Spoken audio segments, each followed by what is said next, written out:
বিজেপির তহবিল শুধু তহবিল নয়, এ যেন টাকার পাহাড়। মেনে নিতে অসুবিধা নেই, এই মুহূর্তে বিজেপির ভারতের তথা বিশ্বের সর্ববৃহৎ রাজনৈতিক দল। স্বাভাবিক কারণে তাদের তহবিল যে বেশি হবে তাতে অবাক হওয়ার কিছু নেই, কিন্তু ভাবতে অবাক লাগে যে দেশের একটা বড় অংশের মানুষ রাতে কিছু না খেয়ে ঘুমাতে যায়, সেই দেশে শুধু রাজনৈতিক প্রচারের মুহূর্তে কয়েকশো কোটি টাকা খরচ হয়ে যায়। লোকসভা নির্বাচনের আগে বিজেপির তহবিলে জমা পড়া অনুদানের অঙ্ক 1,79% বেড়ে গিয়েছে। প্রধানমন্ত্রী নরেন্দ্র মোদীর দলের তরফে এই হিসাব দেওয়া হয়েছিল নির্বাচন কমিশনকে। সেই অর্থে সৎ ব্যবহার করেছে গেরুয়া শিবির। 2024 এবং 25 অর্থবর্ষে শুধু নির্বাচন আর ভোট প্রচারের বিজেপি খরচ হয়েছে 3,356 কোটি টাকা, অর্থাৎ 5 বছরের ভোটে ব্যয় বেড়েছে প্রায় 2.5 গুণ।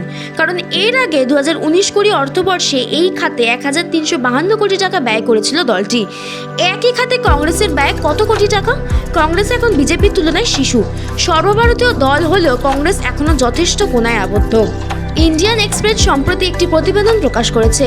সেখানে জানানো হয়েছে, চলতি সপ্তাহে রাজনৈতিক দলগুলির খরচের যে পরিসংখ্যান নিজেদের ওয়েবসাইটে প্রকাশ করেছে কমিশন, তাতে বলেছে 2023-24 অর্থবর্ষে নির্বাচন এবং প্রচার খাতে বিজেপি 1,754 কোটি টাকা খরচ করেছে। একই অর্থবর্ষে কংগ্রেসের এই সংক্রান্ত খরচের পরিমাণ ছিল 619.67 কোটি টাকা। আর গত লোকসভা ভোটে অর্থাৎ 2024-25 অর্থবর্ষে বিজেপি 3,356 কোটি টাকা ব্যয় করেছে, ধারে কাছে নেই কংগ্রেস। তাদের নির্বাচনী খরচ 896.22 কোটি টাকা। উল্লেখ্য, 2024-25 অর্থবর্ষে লোকসভা নির্বাচন ছাড়াও 8টি রাজ্য এবং কেন্দ্রশাসিত অঞ্চল মিলিয়ে বিধানসভার নির্বাচন ছিল। এই জন্য বিজেপি মোট খরচ হয় 3,774.58 কোটি টাকা।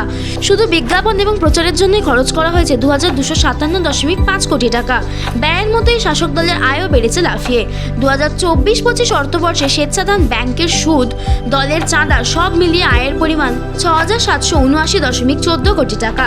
বেশ বোঝাই যাচ্ছে বিজেপি এখন টাকার বিছানায় শুয়ে আছে। তবে টাকার উৎস নিয়ে কিন্তু কোনো প্রশ্ন করা যাবে না।